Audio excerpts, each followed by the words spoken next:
Masu sauraro barkanmu da saduwa da ku a wani sabon shirin na cikin wannan tasha tamu mai albarka wato ƙasar Hausa 24. Idan wannan shine zuwanka na farko wannan tasha sai ka daure ka danna subscribe da kuma alaman ƙararrawa domin sanar da kai sababbin ayyukanmu da zarar mun ɗora. Sannan mai sauraro yana daman bibiyanmu a shafukanmu na sada zumunta irin Facebook ƙasar Hausa da kuma Instagram ƙasar Hausa da kuma Twitter a ƙasar Hausa da kuma shafinmu na WhatsApp mai suna labaran ƙasar Hausa ko kuma ɗungurungum za ka iya bibiyanmu a website ɗinmu mai suna ƙasar Hausa. Wani biki da ya bar baya da ƙura wanda a sanadin bikin wasu mahalatta bikin suka mutu har lahira sakamakon cin abincin da suka yi na gidan bikin, ciki kuwa har da ango da amarya. To ga labaran kamar yadda yake. Wani ango da kuma sauran mahalatta biki sun mutu har lahira sakamakon abincin da suka ci da aka dafa a gidan bikin. Ita ma amarya tana asibiti ta tsallake rijiya ta baya. Jama'ar garuruwan Obolo Ike da Odeno kuma Oka Otra, ƙaramar hukumar Ado Ozeni da ke jihar Enugu sun girgiza sakamakon faruwar wani mummunan al'amari. Mutuwar wasu mutane guda 6 ciki har da ango bayan kammala bikinsa.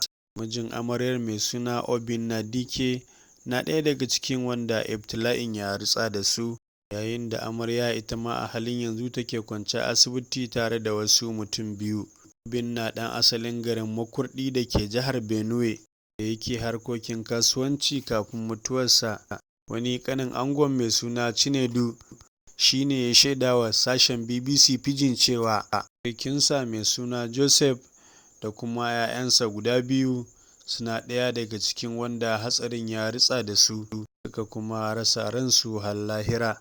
Ƙanin angon ya ƙara da cewa yayan nasu shine jigon gidan nasu, ma'ana shine bango abin jingina, da kuma ci gaba da cewa akwai wata babbar yayarsu mai suna Goodness da mahaifiyar Chinedu da Obinna na asibiti a kwance suna karɓar magani su ma.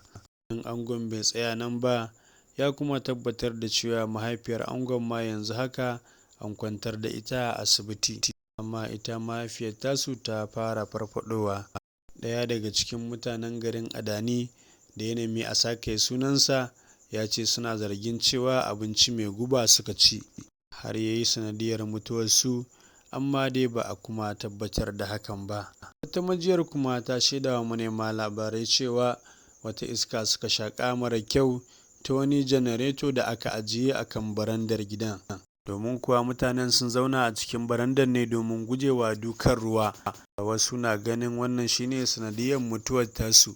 Amma a wata sanarwa da mai magana da yawun rundunar 'yan sandan jihar ya fitar mai suna Daniel ya ce kwamishinan 'yan sanda mai suna Ahmad Ammani ya nemi al'ummar yankin da su kwantar da hankalinsu domin ya ba wa jami'ai na musamman damar yin bincike a kan lamarin. Sakamakon samun rahoton da aka yi na mutuwar mutane guda 6 da kuma kwantar da mutane 8 da aka yi, wanda lamarin ya faru ne a ranar 27 ga watan Agusta na wannan shekara. Kwamishinan 'yan sandan jihar mai suna Ahmad ya ba da umarni da a yi cikakken bincike domin gano al'amarin. Kamar yadda rundunar 'yan sandan ta gudanar da bincike da farko-farko, shi dai ɗaya daga cikin mamatan mai suna Obinna Dike mai shekara 31 ya je bikin aurensa ne shi da 'yan uwansa. Bayan an kammala sai suka koma gida domin ci gaba da shagali, amma washe gari babu wanda ya fita daga gidan lafiya sai da mutane suka taru suka balle kofar gidan aka gansu a kwance magashiyan. Bayan nan ne sai aka kwashe su zuwa asibiti ranga-ranga, inda da zuwansu asibitin aka tabbatar da mutuwar mutum 6 daga cikinsu, ana kuma gudanar da bincike akan gawawwakin nasu. Su kuma sauran da basu mutu ba an kwantar da su ana duba lafiyansu ciki har da amarya. To sai dai mu ce Allah ya kyauta.